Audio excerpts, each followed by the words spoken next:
And moving forward, our next session is how IFAs can leverage technology to be productive. Friends, to say that technology can improve our productivity is to state the obvious.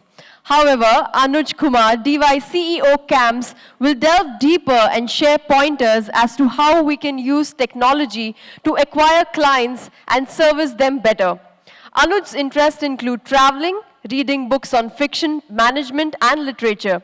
Anuj is a mechanical engineer from Birla Institute of Technology, Ranchi, and a postgraduate from IIM Kolkata. Please welcome him with a big round of applause.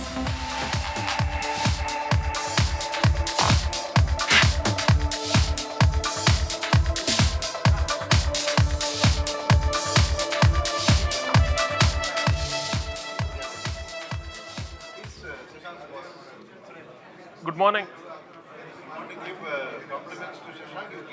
Can you hear me at the back? I think the mic is working, so we'll make do with what we have. Good morning, everyone. My name is Anuj. I work for CAMS. There are some of you who know me, some of you who may not. I joined the Indian mutual fund industry about 2 years back, coming from a very different background, and continue to enjoy the highs that the industry is going through as we move forward.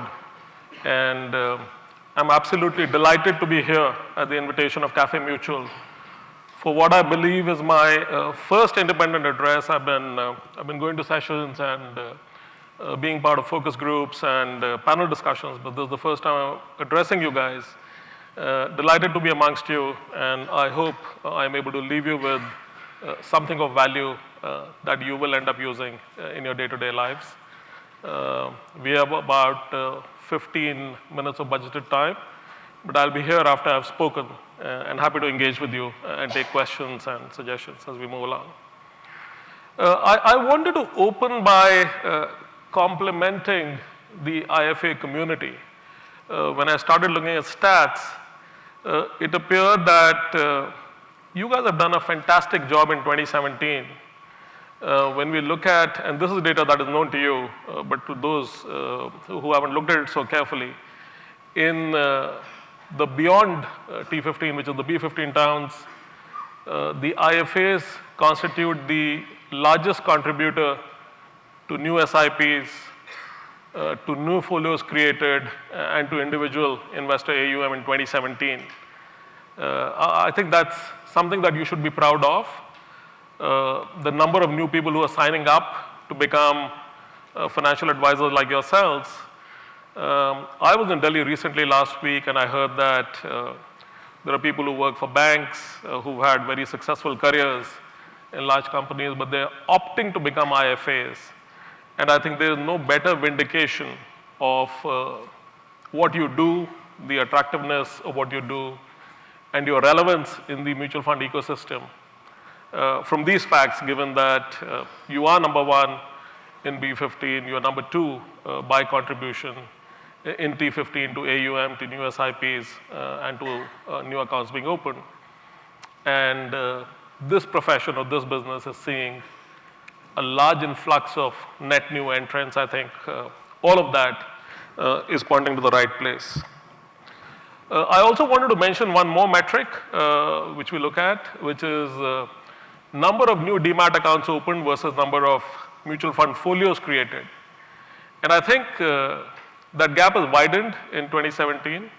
The expectation is that it will stay as wide or widen beyond that in 2018 and beyond, at 15 million, 1.5 crore new folios created in mutual funds versus under 3 million new demat accounts opened. I think it is again great vindication of how individual investors want to engage with the markets, want to engage with capital markets. And that's again great news. Things are pointing north for you. And I'm sure that northwards journey will continue over a period of time. On my topic on technology, wherever I go, because I've had the fortune of engaging with multiple industries in my previous stints with different companies and in different areas, not specifically financial services, not specifically India domestic. One thing that we all need to realize, and I think that realization is sinking in for some, not sinking in as much depth for the others, is that technology is here to stay. The internet is here to stay. The penetration is widening. Internet access on the small screen, which is your mobile phone.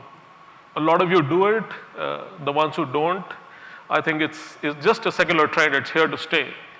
And as we progress into the millennials, the households that you engage with, the investors that our IFAs talk to, when their sons and daughters get into college and go beyond college and start doing investing, get their first salaries, it's going to be very different. They would not like to walk up to a service center. Most of them don't like to.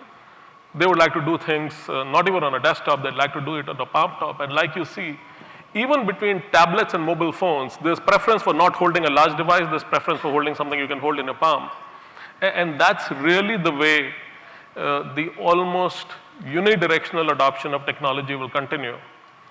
I watch a lot of other companies carefully. I watch companies like Amazon, Uber, Tesla Motors, who are setting new standards, gold standards in adoption of technology. And while what they are doing at the back end is not so important to us, but what are they doing at the front end? What are they doing when the product gets delivered to you or to your customers is important, because my fundamental belief is that consumers cannot distinguish between consumption classes. I, as a consumer, if I consume an airline at 6 in the morning, and then I consume a banking service at 9 in the morning, and then I consume a hailing app of a taxi service at 12 in the noon, and then I consume a mutual fund at 2, I do not distinguish between these 4 product classes and say, look, I will do this via paper, I'll do that via palm top, I'll do the third on a desktop. I don't do that. I almost unify the picture in my head and say that, look, this is the gold standard, and I must get the gold standard. If I don't get the gold standard, it does not create happiness. And therefore, it is important to observe not just what is happening in mutual funds, in the financial services sector, but also much beyond that, because that is where your consumer is looking. Your consumer wants to consume products and services in a certain way. If we serve it to him right in the right format, I think that consumption intensity and his willingness to engage will be much better. On technology, I just want to split this conversation into 3 parts. One is, how do you grow your business? How do you get new customers in? How do you service your customers? That's part 2. And how do you kind of manage your data, the vast amounts of information that you seek, you need, your investor seeks, your investor needs, and we as the industry serve to you. I will talk about these 3 things. And the first thing that I want to talk about is KYC. And in the area of know your customer, I don't know whether there's anyone here from Himachal or Upper North or one of those areas, but I met people from Himachal last week, and I was told that 90% of the investors that they're onboarding come with a KYC form, which means they're new to the product class, they've never consumed before, and they're consuming for the first time. And most of that KYC still continues to come through paper. We were just trying to time in terms of productivity perspective, how much time does it take for you to get the Xeroxes done, to fill up the form, and then come and submit it. And the biometric-based eKYC, which has now been there for 2 years, over 2 years, it's available as an app too, is a fairly simple thing to adopt. CAMS itself had started this about 2 years back. That app is freely available as a link. Some of the asset managers have actually offered these machines, and even if it is not offered, it's a fairly inexpensive machine to acquire. I know there is a set of dynamics going on in terms of verifying that machine with UIDAI compliance.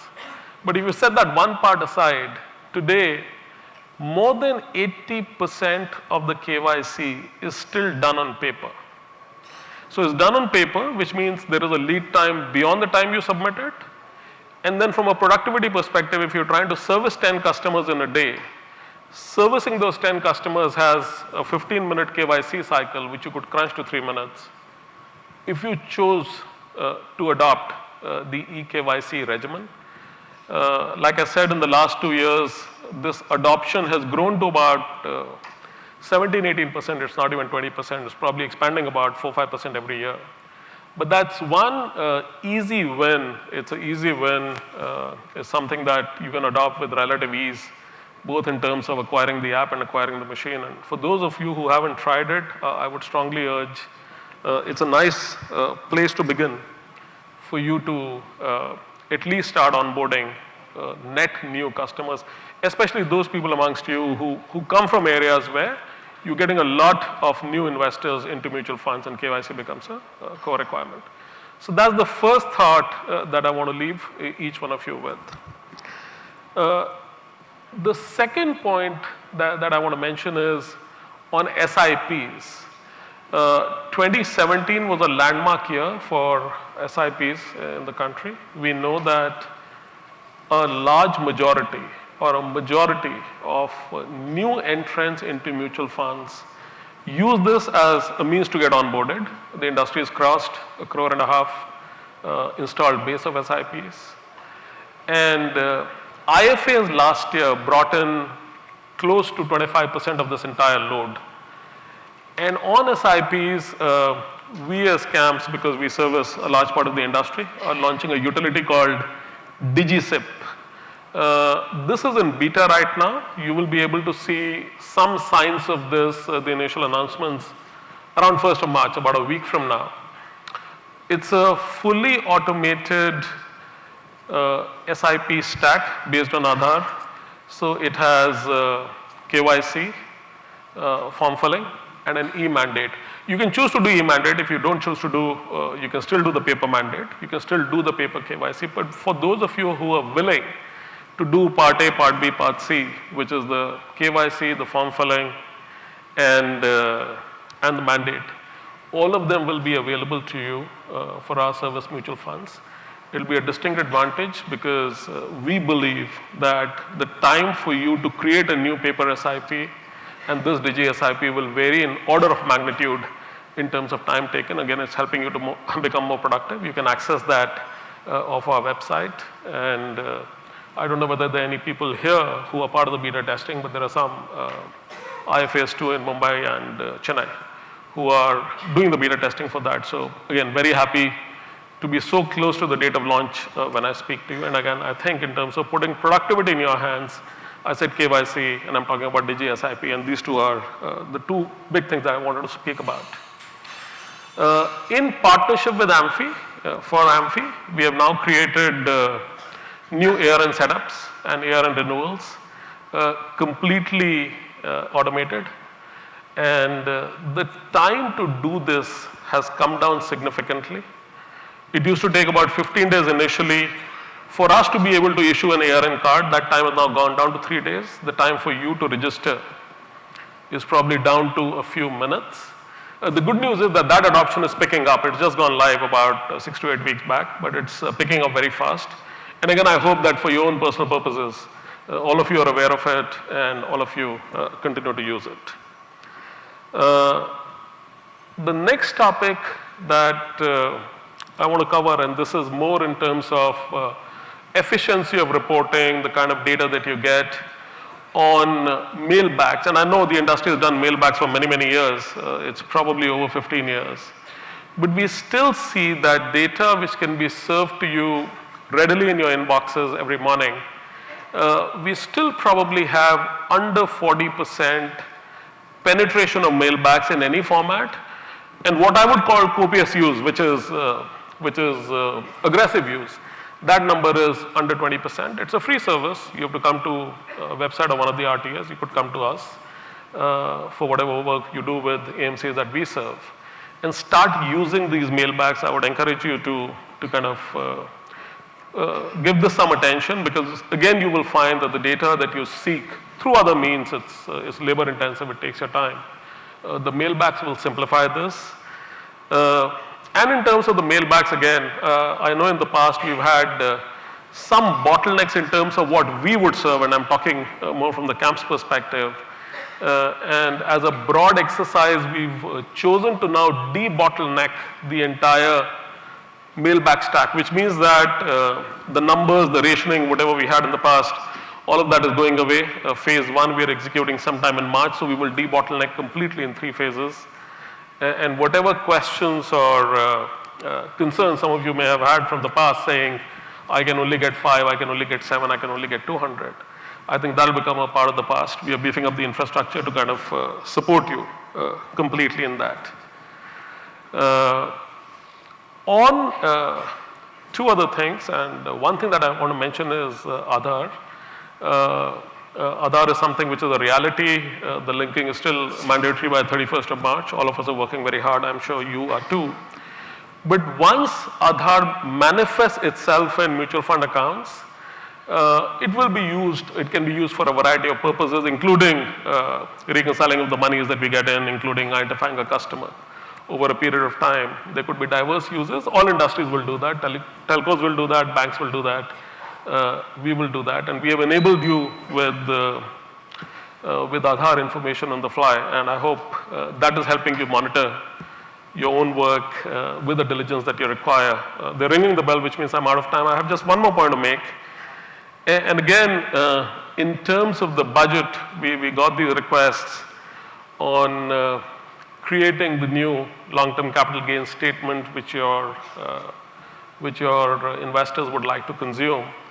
And that is something which is now going to be in a state of readiness. I don't have the exact time yet, but I think it's either 3 or 4 weeks from now that you can start downloading and serving them with the new complexity that has been introduced in the capital gains regimen through the last budget. So I will pause here.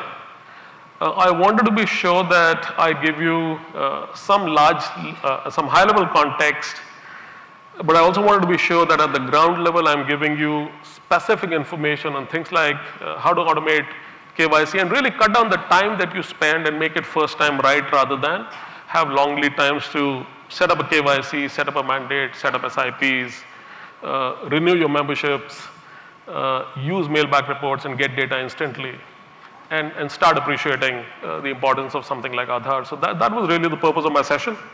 I hope I've been able to leave you with some thoughts which are implementable. And again, the CAMS team is available to engage with you, our DHD team.